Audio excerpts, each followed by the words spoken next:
मुकुंद कुंदायु जैन धर्मोस्तु मंगलम सर्वमंगल मांगल्यम सर्वकल्याणकारकम प्रधानम सर्वधर्माणां जैनं जयतु शासनम्। मैं नमो तीर्थनायक को, नमो ओंकार वाणी को, नमो उन कुंद प्रभु को जिन्होंने ओंकार धारण किया। अहो उपकार जिनवर का, कुंद का दिव्य वाणी का, जिन कुंद ध्वनि दाता उन कहान स्वामी का। नमः समय साराय स्वानुभूत्या चकासते चित स्वभावाय भावाय सर्वभावांतरच्छिदे। श्री समय सार जी परमागम ग्रंथ है। इसके परिशिष्ट में जो आत्मा की 47 शक्तियों का वर्णन टीकाकार आचार्य अमृतचंद्र भगवान ने किया है, उसमें 39वें क्रम पर जो वर्णन भाव शक्ति का आया है, वो भाव शक्ति की स्वाध्याय अपनी चलती है। 392 पेज की आधी लाइन जो ऊपर है उसे छोड़कर अपनी चर्चा आगे चलती है। मूल तो इस भाव शक्ति में ये कहना है कि यह आत्मा पर कारकों के अनुसार होने वाली क्रिया से रहित भुवन मात्रमयी भाव शक्ति, यानी ये आत्मा में ऐसी शक्ति है कि इसका जो निर्मल परिणमन है वह कोई पर कारकों से अथवा विकारी कारकों से होता है, ऐसा नहीं है। ये तो शक्ति की चर्चा है, इसलिए यहाँ निर्मल परिणमन की बात ली है।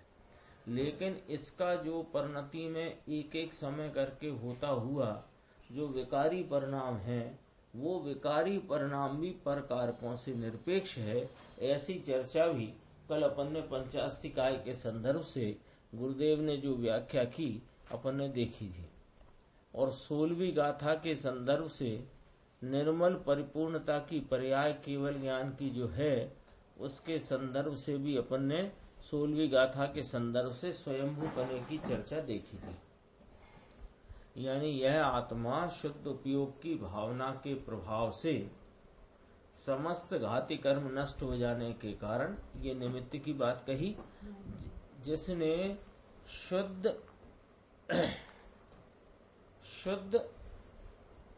अनंत शक्तिवान चैतन्य स्वभाव को प्राप्त किया है।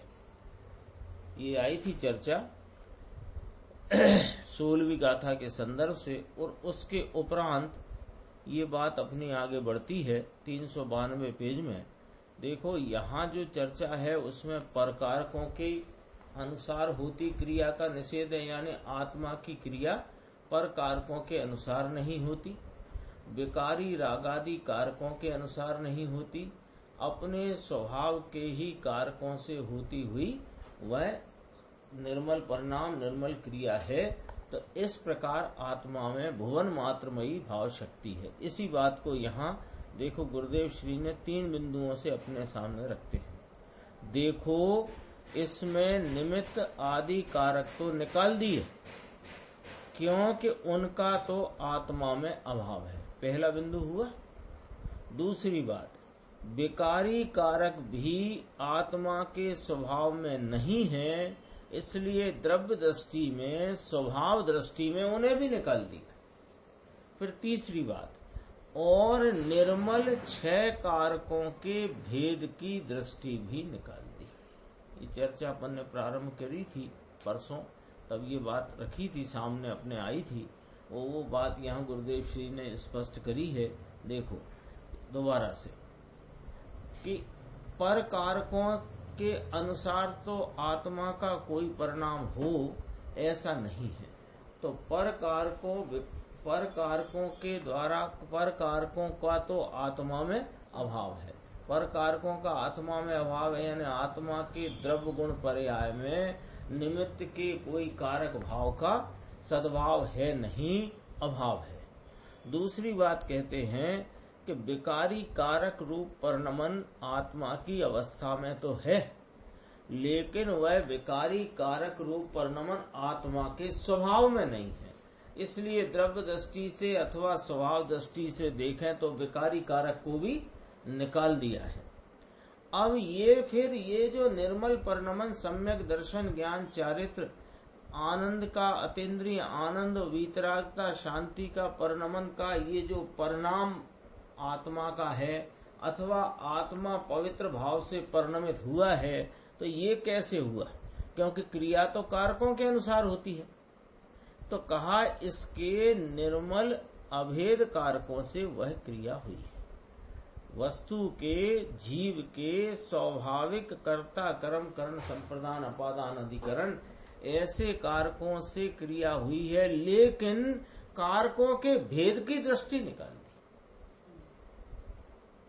कार्य की विवक्षा में कारकों के भेद आएंगे, लेकिन वह क्रिया की उत्पत्ति के काल में जो अवलंबन भूत आत्मा है उसमें वे भेद कारक दृष्टि का विषय नहीं है अथवा वो विषय रूप नहीं होते।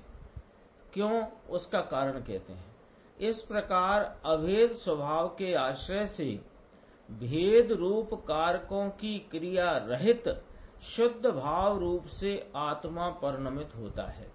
अभेद स्वभाव के आश्रय से भेद रूप कारकों की क्रिया रहित, भेद रूप कारकों की क्रिया में परद्रव्य निमित्तादि के कारक और विकारी परिणमन के कारक से रहित शुद्ध भाव रूप से आत्मा परिणमित होता है। और जो तीसरा बिंदु कहा था, निर्मल छह कारकों के भेद की दृष्टि भी निकाल दी है, तो उसका हेतु कहते हैं कि देखो, आत्मा निर्मल छह कारक रूप से अभेद परिणमित होता है। छह कारकों के भेद पर लक्ष्य रहे तो राग होता है, और अभेद आत्मा के आश्रय से शुद्ध भाव रूप से आत्मा का परिणमन हो जाता है। उसमें भेद रूप कारकों का अवलंबन नहीं है। परिणमन जो हुआ ना शुद्ध भाव रूप, जैसे भुवन मात्रमयी क्रिया कहा था ना, कारकानुगत निष्क्रांत क्रिया निष्क्रांत भुवन मात्रमयी भाव शक्ति। तो भाव शक्ति में परिणमन तो है, और कौन सा है? निर्मल पवित्र आनंद शांति का परिणमन है। अब ये परिणमन किसके अवलंबन से है? कि देखो, भेद कारकों के अवलंबन से नहीं, राग आदि विकारी कारकों के अनुसार ये क्रिया नहीं हुई है, और अपने स्वभाव रूप छह कारक से अभेद रूप से यह आत्मा अभेद आत्मा के अवलंबन से वीतरागी परिणमन को के भाव को प्राप्त हुआ है। लेकिन उन भेद रूप कारकों का लक्ष्य रखे तो राग होता है। यानी ये भी रखे कि आत्मा कर्ता, आत्मा करण, आत्मा संप्रदान, आत्मा अपादान, ये इस प्रकार की दृष्टि से भी राग ही उत्पन्न होता है। तो ये जो शुद्ध भाव रूप आत्मा का परिणमन है, उसमें भेद रूप कारकों का अवलंबन नहीं है, इसलिए अभेद का ही अवलंबन है, ऐसा इस भाव शक्ति में बतलाया। एक आधी लाइन की भाव शक्ति की चर्चा आचार्य भगवान के द्वारा प्रस्तुत की गई। उसमें अंदर कितनी गंभीरता से बातों को या उसके अंदर विषय को कितना गंभीरता से प्रतिपादित किया है। कहते हैं कि भेद कारकों का, यानी कोई निमित्त के कारकों का नहीं, राग आदि विकारी जो भाव है वे कारक तो नहीं, अपने स्वभाव रूप कारकों के अनुसार होती क्रिया से भुवन रूप भाव है, शुद्ध परिणमन, शुद्ध भाव परिणमन। तो ये शुद्ध भाव परिणमन हुआ कैसे? कि वह अभेद के अवलंबन से, और उस अभेद के अवलंबन में अभेद आत्मा परिणमित हुआ है। वो तो परिणमन को जब देखो तो ये ज्ञान, ये आनंद, ये सुख, ये शांति ऐसे देखोगे ना, तो ये भेद है। और ये कैसे हुआ कि स्वयं आत्मा कर्ता कर्म करण संप्रदान अपादान अधिकरण ऐसी स्वाभाविक अभेद कारकों की क्रिया से उत्पन्न हुआ है। ये कार्य की विवक्षा में आई बात, लेकिन भेद कारकों की दृष्टि में तो राग उत्पन्न होता है, निर्मल परिणमन नहीं। ये भाव शक्ति, ये समझो पैराग्राफ है, कल अपना यही इसके पहले तक चला था।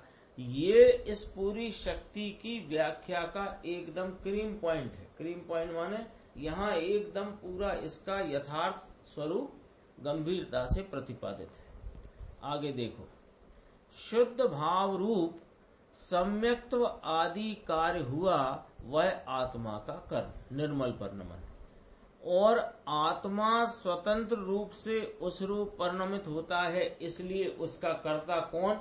आत्मा। आत्मा द्वारा ही वह भाव किया गया है, इसलिए आत्मा साधकतम यानी करण साधन, और आत्मा में से ही वह भाव प्रकट हुआ है, इसलिए आत्मा संप्रदान।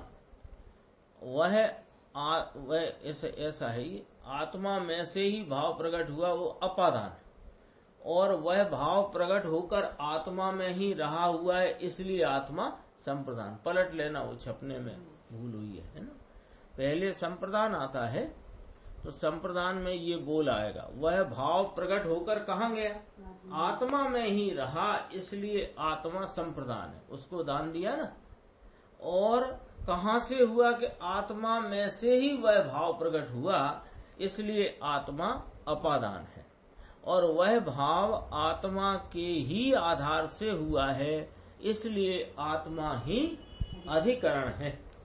इस प्रकार शुद्ध भाव में अपने ही 6 कारक अभेद रूप हैं, परंतु भेद रूप कारकों का आत्मा अनुसरण नहीं करता। यहाँ इस भाषा में थोड़ा ख्याल ये करना, भेद रूप कारक माने निमित्तादि परद्रव्य के कारक और विकारी भाव के कारक, इनको क्या कहना? भेद रूप कारक। और अभेद रूप कारक हैं वे आत्मा के स्वाभाविक कारक। लेकिन एक शब्द आया कारकों की भेद दृष्टि, वो अलग बात है। अभिन्न कारकों को भेद दृष्टि हाँ, से अभिन्न कारक जो अभेद कारक कहे, उन्हें ये कर्ता, ये कर्म, ये करण, ऐसा जो भेद रूप दृष्टि है, उसमें आत्मा की निर्मलता प्रकट नहीं होती। तो एक शब्द आया कारक, अभेद कारक तो कहे, लेकिन अभेद कारकों में भेद दृष्टि उसका निषेध है। अभेद कारक से तो क्रिया हुई ही है निर्मल परिणमन। देखो, इस प्रकार शुद्ध भाव में अपने ही 6 कारक अभेद रूप हैं, परंतु भेद रूप कारकों का आत्मा अनुसरण नहीं करता। वह इस प्रकार के सम्यक्त्व आदि शुद्ध भाव रूप कार्य हुआ, वह राग का कार्य नहीं है, क्योंकि राग भाव उस रूप परिणमित नहीं हुआ है। सम्यक्त्व आदि शुद्ध भाव का कर्ता राग नहीं है, क्योंकि राग तो राग उस रूप परिणमित नहीं हुआ, तो कर्ता भी नहीं, और वह राग का कर्म भी नहीं। उस शुद्ध भाव का साधन राग नहीं है, इसलिए राग उसका करण नहीं है। साधन नहीं है ना, राग साधन नहीं है, इसलिए राग उसका करण नाम साधन नहीं। वह शुद्ध भाव प्रकट होकर राग में नहीं रहा, कहाँ रहा? आत्मा में रहा, इसलिए राग उसका संप्रदान नहीं है। वह शुद्ध भाव राग में से नहीं आया, इसलिए राग उसका अपादान नहीं है, और वह शुद्ध भाव राग के आधार से नहीं है, इसलिए राग उसका अधिकरण नहीं है।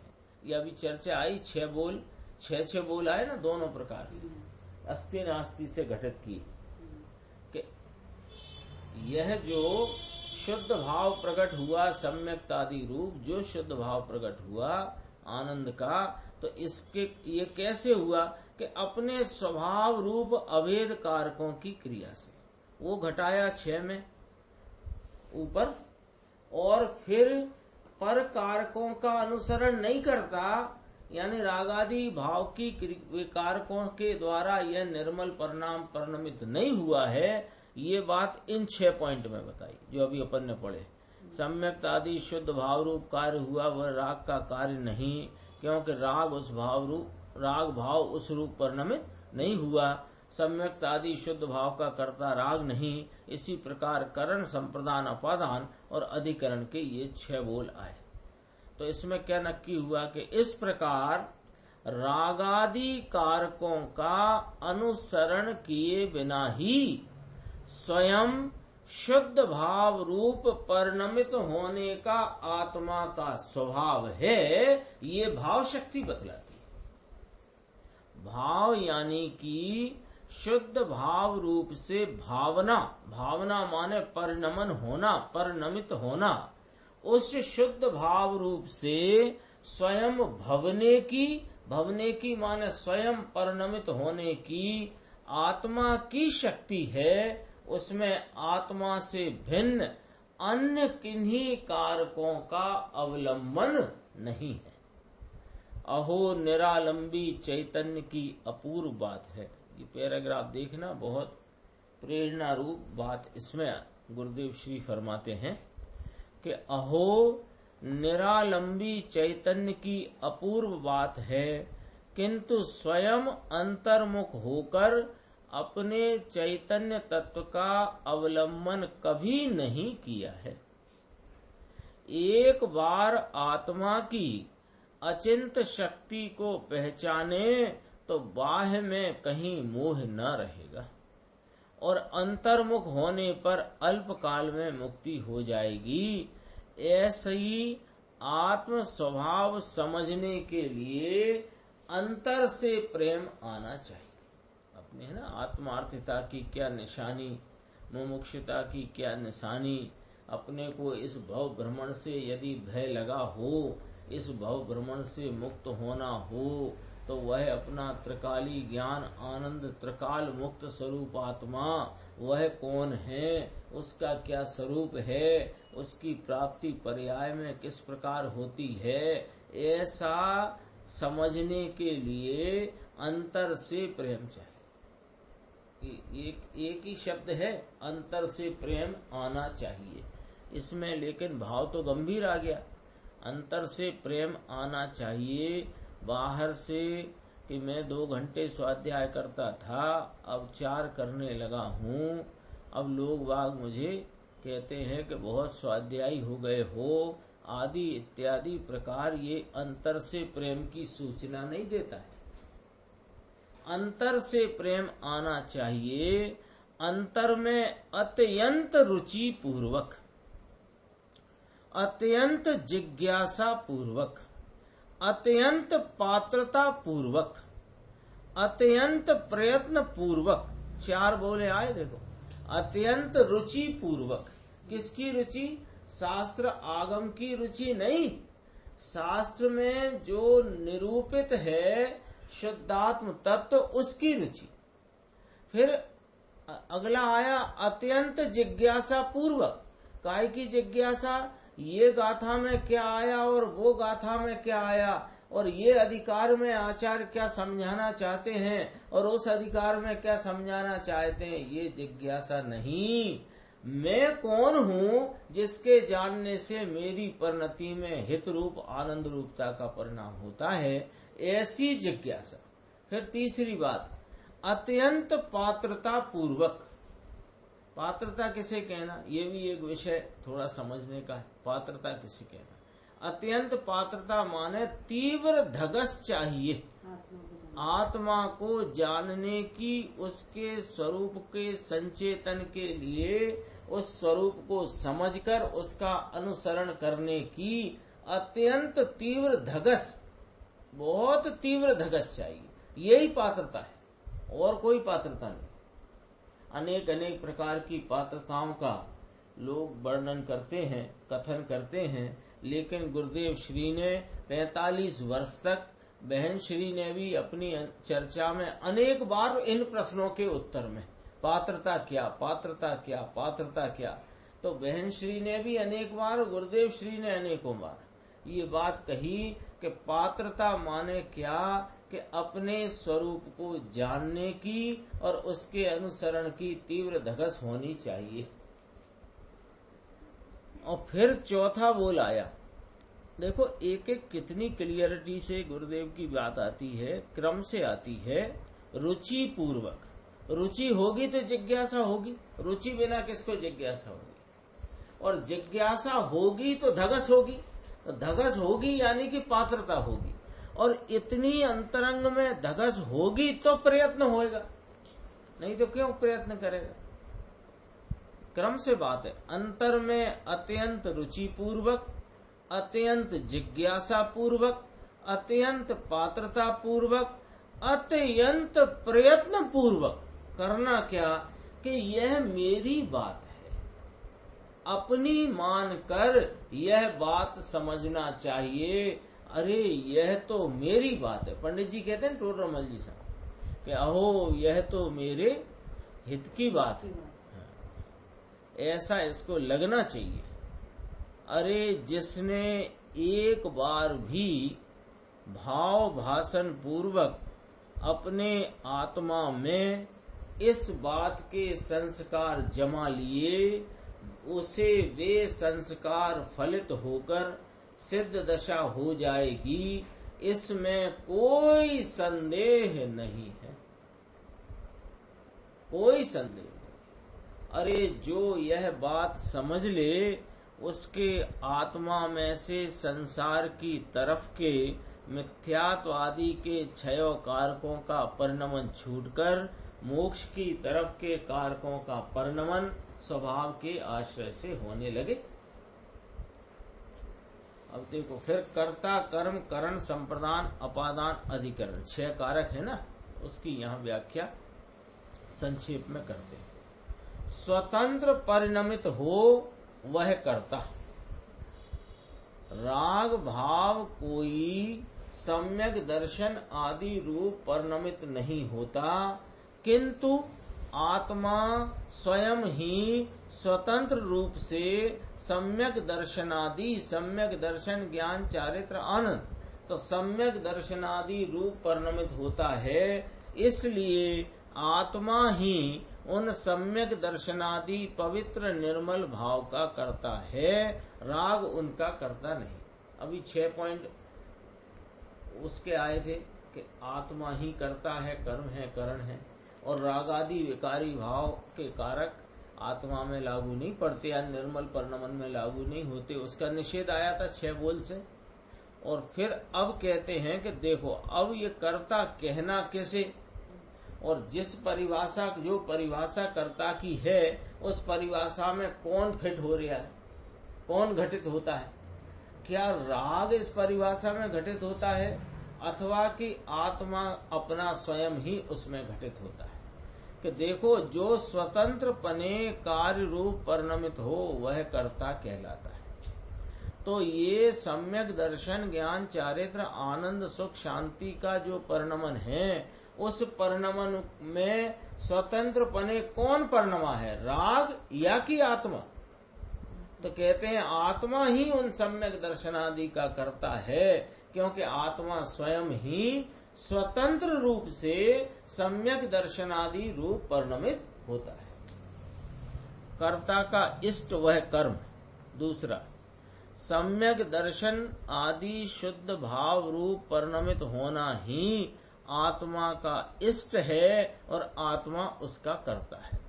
इसके अतिरिक्त निमित्त को या राग को इष्ट मानकर उसके अनुसरण में जो मिथ्यात्व भाव रूप से परिणमित होता है, उसे वास्तव में आत्मा नहीं कहते, वह तो आश्रव तत्व में जाता है। कर्म की बात है ना, कर्म किसे कहना कि जो कर्ता का इष्ट हो वह कर्म है। तो ये मिथ्यात्व आदि परिणाम कर्ता का इष्ट नहीं, इसलिए वह वास्तव में आत्मा का कर्म नहीं, वह आश्रव तत्व में जाता है। आत्मा तो अपने सम्यक दर्शनादि शुद्ध भाव का ही करता है। तीसरा, उसी प्रकार कर्ता का साधकतम साधन वह करण है। आत्मा को सम्यक दर्शनादि इष्ट कार्य रूप आत्मा कर्ता, सम्यक दर्शन आनंद शांति का परिणाम, निर्मल परिणाम वह इष्ट।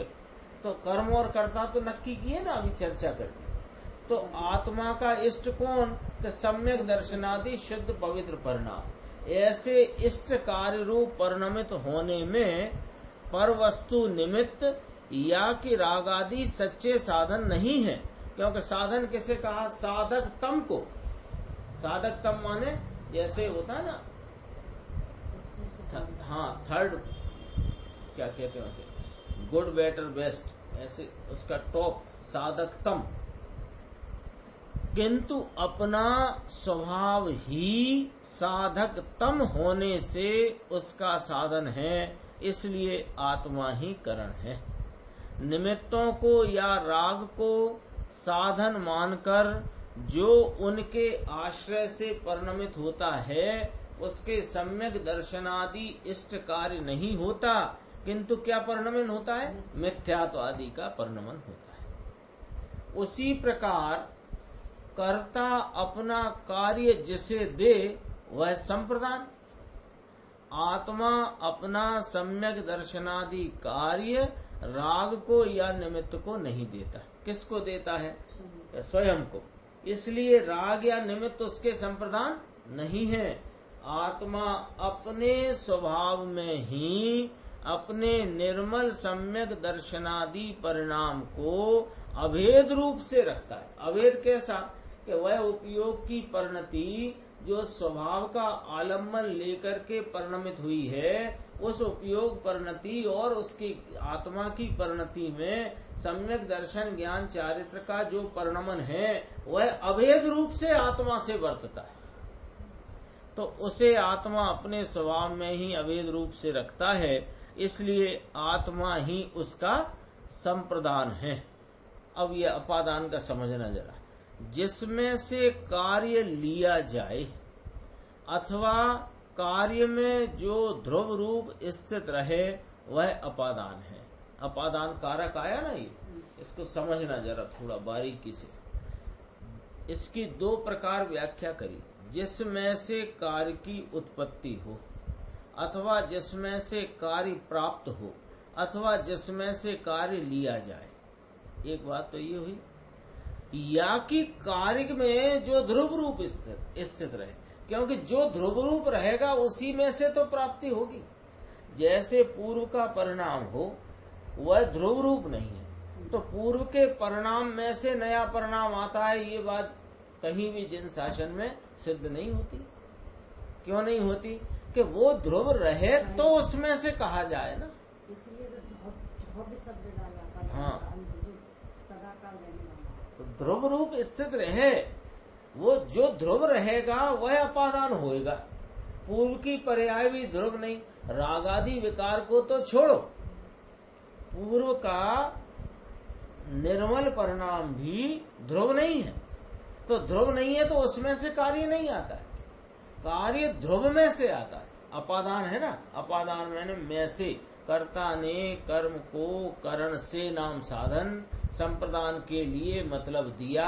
अपादान में से मतलब उसमें से हुआ, अधिकरण माने आधार।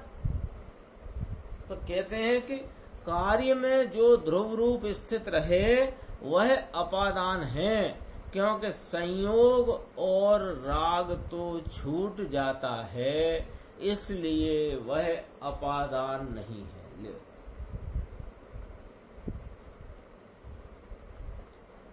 क्यों नहीं है अपादान? संयोग तो छूट जाता है। कोई संयोग हो, जिनवाणी के श्रवण का संयोग हो, शब्द रूप पठन में शब्द रूप ये अक्षरों का, काले काले अक्षरों का संयोग हो, संयोगी तो है, ये तो छूट जाता है, ये तो टिकाऊ रहने वाला नहीं है। दूसरी बात, राग तो छूट जाता है।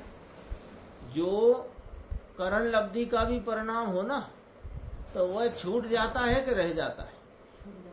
छूट जाता है, तो वह अपादान नहीं है। करण लब्धि के परिणाम में से भी सम्यक्त के निर्मल भाव की प्राप्ति नहीं होती, यह बात एकदम सिद्ध हो जाती है अपादान कारक के ऊपर से।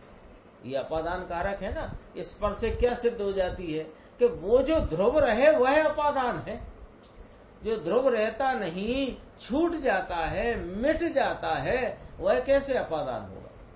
तो संयोग और राग तो छूट जाता है, इसलिए वह अपादान नहीं है। तो कौन है साहब अपादान? कि सम्यक दर्शनादि कार्य में आत्मा ही अखंड रूप से स्थित रहने वाला है। आत्मा पहले भी था, मिथ्यात्व दशा में भी आत्मा था, और सम्यक दशा है तो आत्मा है, और सम्यक के बाद और निर्मल परिणाम वृद्धिगत होगा तो भी आत्मा है। तो अखंड रूप से स्थित रहे, उसमें से प्राप्ति होती है। तो राग अखंड रूप से रहता नहीं, निमित्त संयोग अखंड रूप से रहते नहीं, तो अपादान कौन सिद्ध होता है? कि सम्यक दर्शनादि कार्य में आत्मा ही अखंड रूप से स्थित रहने वाला है, और उसी में वह कार्य लिया जाता है, इसलिए वही अपादान है। उसी प्रकार राग या निमित्त उस सम्यक दर्शन रूपी कार्य का आधार भी नहीं है, क्योंकि राग के या निमित्त के आधार से वह कार्य नहीं होता है। इसलिए राग उसका अधिकरण नहीं, स्वभाव ही उसका आधार है। बताओ, निर्मलता का आधार निर्मलता रूप स्वभाव होएगा। दूध में मिठास घुल गई तो मिठास की व्यक्तता जो है उसका आधार शक्कर होगी कि कोई अन्य होगा। सब्जी में खारापना है, उसका आधार नमक होएगा कि कोई अन्य होएगा। तो जो जिसमें होता है वह उसका आधार होता है। तो यह सम्यक दर्शन, ज्ञान, चारित्र, आनंद, सुख, शांति, वीतरागता, ये परिणमन में जो प्राप्त हुई उसका आधार कौन रहेगा? कि जिसमें है नहीं वहां कहां से आया?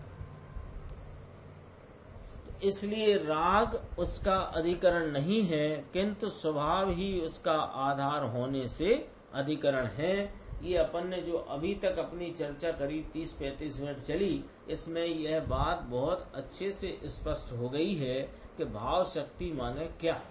भाव शक्ति माने वर्तमान परिणाम के, निर्मल परिणाम के होने रूप जो शक्ति है, तो वह पर कारकों के अनुसार होती क्रिया से रहित है और अपने स्वभाव कारकों से होती है।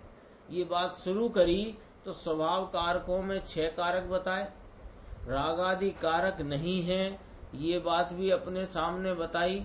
फिर कर्ता किसे कहना, कर्म कौन, और करण, संप्रदान, अपादान, अधिकरण किसे कहना, ये चर्चा भी आ गई। और इसमें क्या नक्की हुआ कुल चर्चा में? कि आत्मा का निर्मल पवित्र परिणाम, सम्यक दर्शन आदि, ये अपने स्वाभाविक कारकों की क्रिया से उत्पन्न होने की शक्ति आत्मा में है, उससे वह उत्पन्न हुआ है। पर कारकों के और निमित्त के और विकारी भाव के कारक से यह उत्पन्न होता नहीं। इस प्रकार देखो, उसका सारांश गुरुदेव फरमाते हैं, इस प्रकार यह भगवान आत्मा शुद्ध भाव रूप परिणमन में पर के कारक अनुसार होने वाली क्रिया से रहित है, और पर के कारक अनुसार होने वाली जो विकारी क्रिया उससे रहित है। पर के कारक अनुसार माने कोई निमित्त, देव, गुरु, शास्त्र, उनके कर्ता, कर्म, करण, संप्रदान, वे भी पुद्गल द्रव्य है ना, उनमें भी परिणमन है, उनके भी कारक है। तो उन कारकों के अनुसार होने वाली क्रिया से तो रहित है, और पर के कारकानुसार पर कारकों का अवलंबन लेने पर जो उत्पन्न है विकारी क्रिया, उससे रहित शुद्ध भाव रूप भवन मात्र शक्ति वाला आत्मा है। उसमें अंतरोन्मुख होने से ही कल्याण है। आत्मा का स्वभाव क्या है, उसकी यह बात चल रही है। पर्याय में राग, द्वेष, मोह रूप विकार करता है, वह भी जीव स्वयं ही उल्टे पुरुषार्थ से करता है, किंतु वह जीव का सच्चा स्वरूप नहीं है। विकार को हित रूप मानने से जीव संसार में दुख भोग रहा है। विकार रहित अपना वास्तविक स्वरूप क्या है, उसे पहचाने तो सच्चे अनुभव द्वारा दुख दूर होकर मुक्ति हो। क्या कहते हैं देखो, ये जो स्वभाव है वह कैसा है कि अपने निर्मल परिणाम रूप अपने अभेद कारकों की क्रिया भाव से परिणमित होए, ऐसा आत्मा का स्वभाव है। और पर के और विकारी कारकों की क्रिया से रहित पने का आत्मा का स्वभाव है। अपन ने अभी ऊपर ही देखा, भाव शक्ति की व्याख्या में आया ना, पर के कारकानुसार होने वाली क्रिया से रहित है और पर के कारकानुसार होने वाली विकारी क्रिया उससे रहित है, और अपने शुद्ध भाव रूप भवन मात्र ऐसी भाव शक्ति स्वभाव स्वरूप यह आत्मा है। तो उसकी ये बात चल रही है। तो पर्याय में तो साहब जो मोह राग द्वेष है, इसका क्या हिसाब किताब है कि सुनो, पर्याय में जो मोह राग द्वेष रूप विकार जीव करता है, वह भी जीव स्वयं अपने उल्टे पुरुषार्थ से करता है। कोई पर द्रव्य के निमित्त आदि से या कर्म के उदय आदि से, उनके उदय के निमित्त से मिले हुए संयोग आदि से यह विकारी भाव का परिणमन नहीं होता। ये बात गाथा 62 में स्पष्ट आई थी और अपनी कल की चर्चा में बहुत अच्छे से गुरुदेव श्री ने वह अपने को समझाया था। तो यह जो विकार रूप परिणमन मोह राग द्वेष का है, यह जीव स्वयं ही उल्टे पुरुषार्थ से करता है, किंतु यह जीव का परिणमन उल्टे पुरुषार्थ वाला जीव का ही परिणमन होने पर जीव का सच्चा स्वरूप नहीं है। तो जो विकार को हित रूप मानता है, तो कहा विकार को हित रूप लाभ रूप मानने से जीव संसार में दुख भोग रहा है। लोग क्या कह दिया यहाँ पर, यहाँ क्या कह दिया, यहाँ कह दिया कि संसार में यह जीव दुख क्यों भोग रहा है। ऐसा प्रश्न उठ सकता है ना, उठता ही है, उठता है, लेकिन निराकरण नहीं होता। निराकरण जो हुआ है अब तक अपने निर्णय में, वो निश्चित रूप से विपरीत हुआ है। यदि उस बात का सच्चा निराकरण होकर यथार्थ स्वरूप सच्चा निर्णय में आए, तो यह बात कौन सी बात कि ये संसार की दुख रूपता मिटे बिना रहेगी नहीं। अभी क्या है, क्यों यह संसार में दुख भोग रहा है। देवादिक गति में जाता है तो वहां भी दुख ही भोगता है। नरकादि में तो प्रत्यक्ष संयोग ही दुख रूप दिखाई देते हैं, सो दुख वहां है ऐसा अपने को सहज स्वीकार होता है। मनुष्य आदि दशा में रोग आदि विपन्नता आदि में दुख है, संपन्नता निरोगता में सुख है, ऐसी कल्पना। तो ये सब कुछ दुख रूप है। ये भोग ही क्यों रहा है ये दुख, एक पॉइंट की बात है बस। कर्म के कारण यह संसार परिभ्रमण कर रहा है कि नहीं, कर्म उदय के कारण इसको 4 गतियों में परिभ्रमण, यहाँ से वहां, नरक से निगोद या निगोद से निकलकर मनुष्य त्रियंच और ये इधर उधर दौड़ना पड़ रहा है, कर्म के उदय के निमित्त से कि नहीं, अपने ही पूर्व परिणामों के निमित्त से बांधे थे कर्म इसलिए कि नहीं। तो क्यों, तो यों है सिर्फ इसका एकमात्र जवाब कि विकार को हित रूप मानता है, इसलिए संसार में दुख भोगता है। विकार को हित रूप मानता है, यानी यह जीव अनंते बार नरकों में गया और अनंते बार स्वर्गों में गया और 9वें ग्रह भी गया, और 9वें ग्रह गया तो यह दिगंबर जैन धर्म में जो क्रिया भावलिंगी संतों की होती है, ऐसी क्रिया को मोक्ष मार्ग मानता हुआ द्रव्यलिंगी पने में गया। तो ऐसा इसने क्यों किया, इसने जब अपने स्वरूप का भान नहीं, उस तरफ के कोई आचरण दशा नहीं, और शरीर की बाह्य नग्नता आदि की क्रिया में पड़ा हुआ ये अनंती बार 9वें ग्रह गया कि पे निज आत्म ज्ञान बिना सुख लेश ना पायो, माने दुख पायो। ये बात तो सबको पता है। तो ये हुआ क्यों कि विकार को हित रूप माने। विकार को हित माने 5 महाव्रत का परिणाम मुझे हितरूप है, अणुव्रत का परिणाम मुझे हितरूप है, दया दान पूजा भक्ति के परिणाम से मेरा लाभ होता है। ऐसी विपरीत मान्यता के कारण यह जीव अनादि काल से अनंत काल व्यतीत हुआ और संसार में दुख भोग रहा है। तो फिर करें क्या कि अपना जो वास्तविक स्वरूप है उसे पहचानो, क्योंकि राग रूपी भाव, चाहे वह दया दान का शुभ भाव होए, चाहे काम क्रोध का अशुभ भाव होए, वह भाव विकार है और किंचित हितरूप नहीं है। तो फिर विकार से रहित मेरा स्वरूप क्या है? देखो, विकार रहित अपना वास्तविक स्वरूप क्या है उसे पहचाने तो सच्चे अनुभव द्वारा दुख दूर होकर मुक्ति हो। इसलिए आचार्य देव कहते हैं, देखो सारा का सारा निकाल यहाँ पर बता दिया, इससे ज्यादा निकालने की जरूरत ही नहीं है। क्यों कि सब कुछ हाथ में रखे हुए आंवले के समान स्पष्ट कर दिया। तुम अनादि से मानते हो कि विकार का आलम्बन लेने से, विकार के प्रेम में, विकार के संसर्ग में मुझे आत्मा का हित होएगा। ये तुम्हारी विपरीत मान्यता है और इसीलिए संसार में परिभ्रमण चल रहा है। परिभ्रमण का कारण क्या कि विकार में हित मानना। दया दान पूजा व्रत भक्ति अणुव्रत महाव्रत आदि के परिणाम को हित रूप लाभ रूप मानने से तुम और हम 4 गति में परिभ्रमण करते हैं।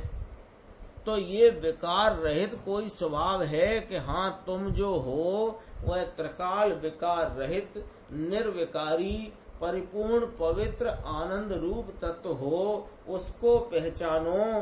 तो सच्चे उसको पहचाने तो सच्चे अनुभव द्वारा, सच्चा अनुभव माने अभी राग का वेदन करते हुए यह मैं जीव हूँ ऐसा तुम्हें झूठा अनुभव है, और राग से रहित निर्विकार वीतरागी तत्व में ज्ञान स्वरूप हूँ ऐसा ज्ञान लक्षण से पहचान कर अभेद वस्तु का आलम्बन लेने से अनंत गुणों की जो निर्मल पवित्र स्वाभाविक दशा है उसका जो वेदन हुआ, उसका जो अनुभव हुआ, उसका नाम है सच्चा अनुभव। तो ऐसे सच्चे अनुभव द्वारा दुख दूर होकर मुक्ति होती है। इसलिए आचार्य देव कहते हैं कि हे जीव, भिन्न कारकों के अनुसार विकार रूप से या कि हीनता रूप से परिणमित होने का तेरा स्वभाव नहीं है, किंतु उससे रहित शुद्धता रूप तथा पूर्णता रूप परिणमित होने का तेरा स्वभाव है। पर से निरपेक्षता होने पर अपने स्वभाव से पूर्णता ही है। बस पूर्णता पूर्णता और पूर्णता ही है, ऐसे स्वभाव का स्वीकार वह सम्यक दर्शन है। और ऐसे स्वभाव से च्युत होकर, ऐसे अपने परिपूर्ण वीतरागी आनंद रूप स्वभाव से च्युत होकर के पर को कारक मानकर अज्ञान दशा में विकार रूप भी यह जीव स्वयं अपने कारकों से परिणमित होता है, कोई दूसरा उसे परिणमित नहीं करता। ये बात भी साथ के साथ समझना उतना ही जरूरी है। जबकि यह बात की यहाँ व्याख्या चल रही है और बार बार अपने सामने उसी पर प्रकाश डाला जा रहा है, उसी बात को आलोकित किया जा रहा है। क्या कहा जा रहा है कि देखो यह आत्मा अपने शुद्ध निर्मल पवित्र भाव आनंद आदि सम्यक दर्शन भाव से परिणमित होता है, वह पर कारकों से निरपेक्ष और रागादि विकारी कारकों से भी निरपेक्ष अपने स्वभाव के अभिन्न कारकों से परिणमित होता हुआ वह सम्यक दर्शन ज्ञान चारित्र की निर्मल क्रिया का परिणमन होता है, वह आत्मा निर्मल होता है। ठीक है ना? तो इसमें साथ में ये समझना है कि जो विकार के कारकों से निरपेक्ष अपने शुद्ध भाव की उत्पत्ति की बात कही गई है, तो यहाँ जो रागादि के कारक रूप जो विकारी कारक या विकारी परिणाम जो रागादि उत्पन्न हुआ, उसका कर्ता कर्म करण संप्रदान अपादान अधिकरण वह विकारी परिणाम स्वयं ही है, क्योंकि वह परिणाम भी पर कारकों से निरपेक्ष है। देखो, जब शुद्ध भाव के कारकों की बात कही तो शुद्ध भाव की उत्पत्ति रूप कार्य का, उस भुवन का वह क्रिया अपने स्वाभाविक क्षय कारकों से है और पर निमित्त के कारकों से और विकारी भाव के कारकों से रहित है। लेकिन ये विकारी भाव की जो क्रिया है यह भी पर कारकों से निरपेक्ष है। स्वभाव से तो होती ही नहीं, लेकिन पर कारकों से निरपेक्ष है। यह बात यहाँ पर ध्यान रख कर के ही बात की जा रही है और वो अपने को ख्याल में लेना चाहिए। देखो क्या कहते हैं, ये 186 गाथा प्रवचन सार की, इसके संदर्भ से थोड़ी चर्चा है। चर्चा थोड़ी गंभीर है, शब्द भी इसमें गंभीर हैं, लेकिन अपन इसको सरलता से समझ लेंगे ऐसी अपने को उम्मीद है। देखो, प्रवचन सार की 186 नंबर की गाथा में कहते हैं कि यह आत्मा पर द्रव्य के ग्रहण त्याग रहित होने पर भी अभी संसार अवस्था में पर द्रव्य के परिणाम को निमित्त मात्र करते हुए, यानी पराश्रय पने में उन पर द्रव्य परिणाम को निमित्त बनाते हुए ऐसे केवल स्वयं परिणाम मात्र का वह स्वयं परिणाम द्रव्यत्व भूत होने से उसका कर्तृत्व अनुभवता हुआ। बस एक इतना कौमा है। भाषा तो थोड़ी सी गंभीर भी है, थोड़ी सी कठिन भी है। इतनी कठिन तो नहीं है, थोड़ी कठिन।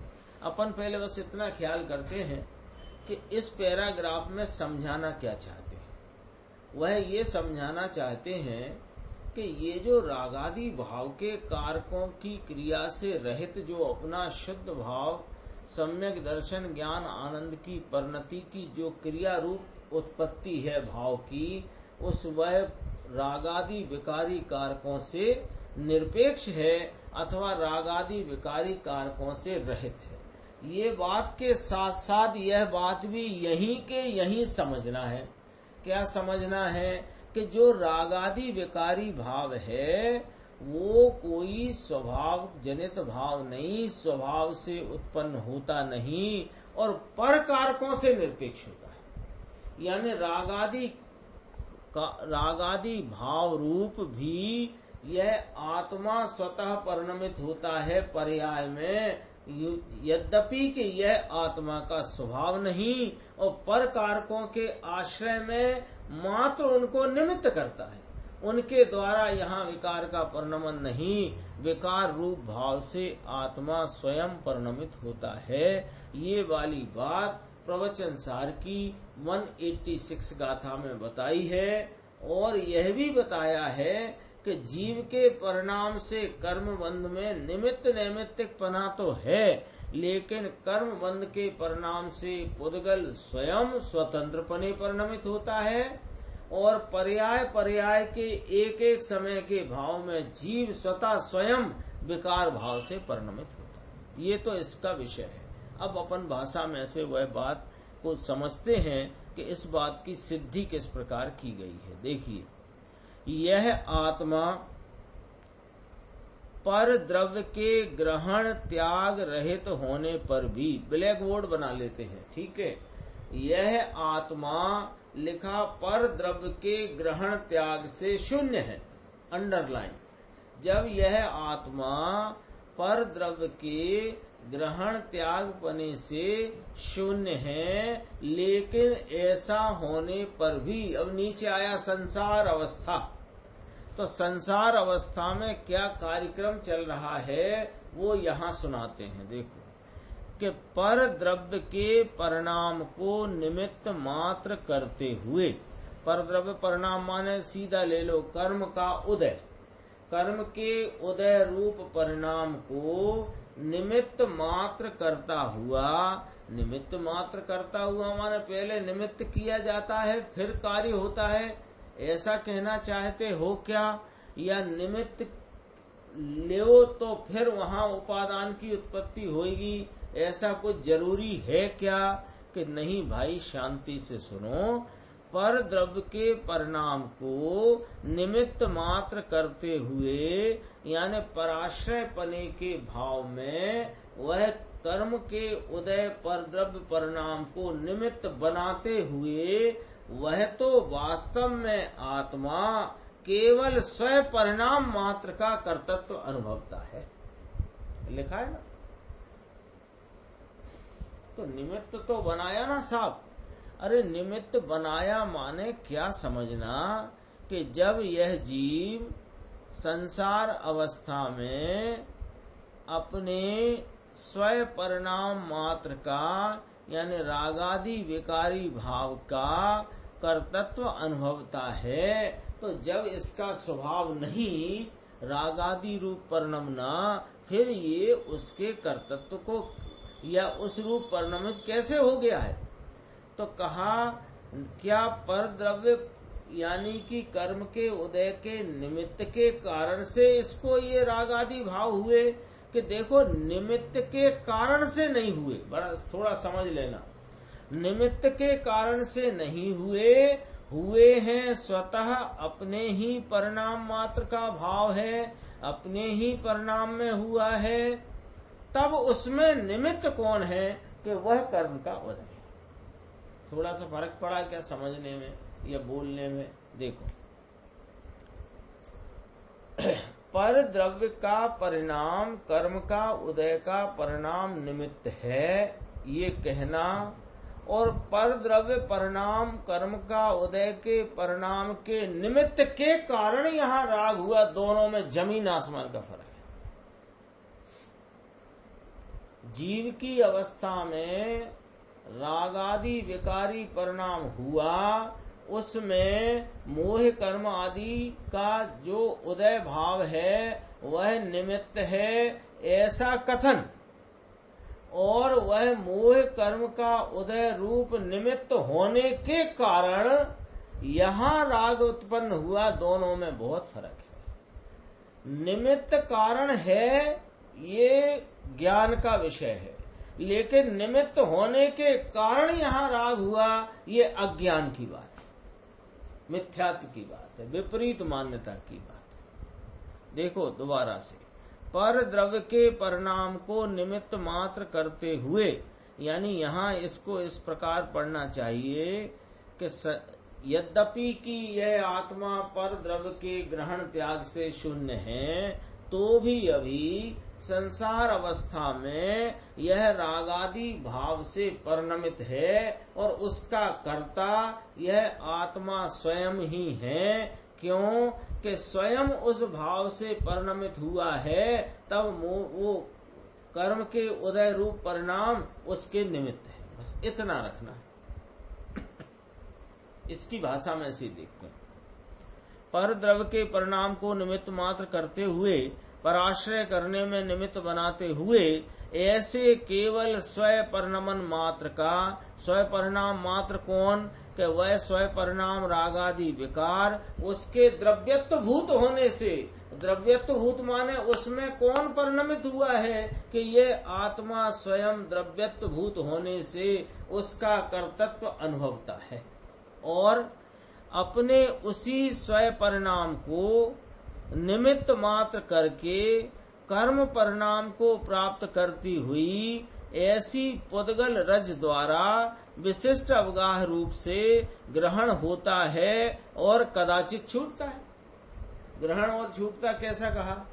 कि वह पुद्गल रज माने पुद्गल कारमाण वर्गणाएं वे कर्म परिणाम को प्राप्त होती हैं, उसमें जीव का रागादि विकारी परिणाम निमित्त होता है और वे कर्माण वर्गणाएं स्वयं ही वहाँ पर कर्म भाव को प्राप्त होती हैं। और विशिष्ट अवगाह रूप माने एक ही क्षेत्र में जहाँ आत्मा का पसारा है, उसी क्षेत्र में वे कर्माण वर्गणाएं कर्म रूप परिणमित होती हुई वह जड़ धूल वहाँ रुकती है, इसका नाम ग्रहण होता है। और उदय होता है जब अकर्म रूप होती है तो वह छूटती है, ऐसा त्याग होता है। तो कहा कदाचित ग्रहण होता है और कदाचित छूटता है। यद्यपि कि यह आत्मा तो पर द्रव्य के ग्रहण त्याग से शून्य है। ये बहुत गंभीर गाथा है, 186 नंबर की। अपने ये करीब ऐसा मुझे याद है कि 2019 के अंत में ये गाथा दिसंबर नवंबर में चल रही थी। देखो अभी क्या कहते हैं। स इदानीम कत्ता सम सग परिणामस्य दब्ब जादस्य माने विकारी परिणाम वहाँ आत्मा में जादस्य माने उत्पन्न हुआ है। देखो ऐसा मूल सूत्र भगवान ने ही कहा है। उसमें से यह स्पष्ट अर्थ टीकाकार आचार्य देव ने खोला है कि विकारी परिणाम भी आत्मा के अस्तित्व में होते हैं और स्वयंकृत होने से आत्मा के आश्रय से अपने कारण से होते हैं। स्वयंकृत परिणाम है। राग मोह राग द्वेष का विकारी भाव स्वयंकृत परिणाम है। वह आत्मा के आश्रय से, आश्रय का अर्थ आत्मा का अवलंबन नहीं, आत्मा के आश्रय से अर्थात कर्मोदय पुद्गल के आश्रय से नहीं। आत्मा अपने गुण पर्यायों का आश्रय है ना, इस प्रकार आत्मा के आश्रय से अपने कारण से माने वह परिणाम अपने उस समय उत्पन्न होने के काल में अपने स्वतः कारणपने से उत्पन्न होता है। इसलिए उन्हें दब्ब जादस्य कहा है और उन स्वयं परिणामों का कर्ता आत्मा ही होता है, ऐसा बतलाया है। ये 5, 7, 8, 10 लाइन थी। इसमें यह बात बहुत स्पष्टपने आई है।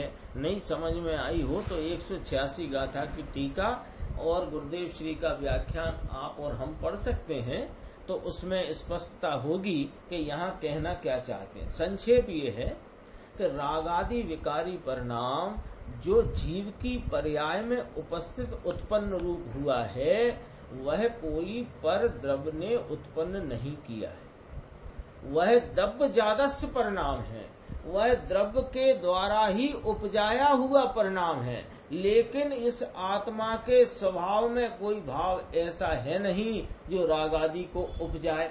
तो फिर ये मामला क्या है कि मामला इतना सा है कि यह जीव अपने परिणमन भाव से परिणमता हुआ स्वयं ही उस रागादि भाव से परिणमित होता है। तो उस समय में उसने किसको निमित्त किया है या उस समय कौन निमित्त है कि वहाँ कर्म का उदय रूप परिणाम वह निमित्त है और यह आत्मा का स्वतंत्रतया उत्पन्न होने वाला अपना परिणाम है। और इस परिणाम का निमित्त पाकर के कर्म रूप से परिणमित होकर वहाँ एक क्षेत्र अवगाह रूप से रुकी रही है। तो यह कार्य पुद्गल का पुद्गल में, जीव का जीव में होता है। उनमें निमित्त नैमित्तिक संबंध बताया गया है, वास्तव में कोई संबंध है नहीं। ऐसा कहकर के कहा कि स्वयं परिणामों का कर्ता आत्मा ही होता है, चाहे वे निर्मल हों कि चाहे वे मलिन विकारी परिणाम हो। अब देखो क्या कहते हैं। किंतु जहाँ शुद्ध चिदानंद स्वरूप को दृष्टि में लेकर उसके सन्मुख हुआ, वहाँ वह अशुद्ध परिणमन नहीं रहता। विकार रूप परिणमन जीव का ही है, जीव की पर्याय में ही होता है। तथापि वह आत्मा का स्वभाव नहीं और वह शुद्ध भाव कहलाए, ऐसा वो भाव नहीं। तो कहाँ शुद्ध परिणमन कैसे होता है कि शुद्ध चिदानंद स्वरूप को दृष्टि में लेकर उसकी जब सन्मुखता होती है तो वहाँ उस परिणमन में अशुद्ध परिणमन नहीं रहता और गौण रूप से अल्प रागादि रहे हैं। अल्पता है ना, अपूर्णता, उसका कर्तृत्व भी शुद्ध द्रव्य की दृष्टि में नहीं रहता। साधक दशा में विकारी कारकों की क्रिया रहित निर्मल भाव से स्वयं ही परिणमित होता है। इस प्रकार बंध मार्ग में तथा मोक्ष मार्ग में आत्मा अकेला ही है। ये 186 गाथा के संदर्भ से चर्चा थी। अब इसमें आगे चर्चा प्रवचन सार 126 गाथा की चलेगी और यह अपनी भाव शक्ति की भी चर्चा चलेगी। अगली अपनी स्वाध्याय आएगी। निज निधि निज में बताई, यह अनंत उपकार है। उसके लिए जिन वाणी माँ को वंदना शत बार है।